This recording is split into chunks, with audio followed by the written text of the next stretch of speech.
How to recover deleted messages in Telegram. Welcome everyone to Glitch Sorcerer and let's get right into the video. For this, go ahead and launch your Telegram application. Now in order to recover your deleted messages right away, when you press and hold onto a message and hit the delete icon, at the very bottom you will see an onto button. Just tap on onto and recover it right away. If not, tap on the three-line icon, then select the settings option and check out the chat folders. Right here it might be recovered.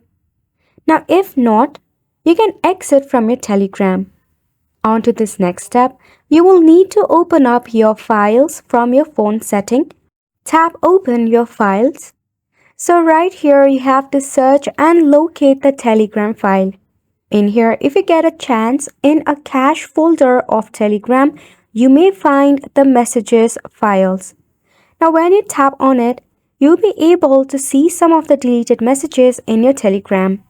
If this does not help, you can check out the help and support of Telegram, where you can appeal to download some of the information of your Telegram account.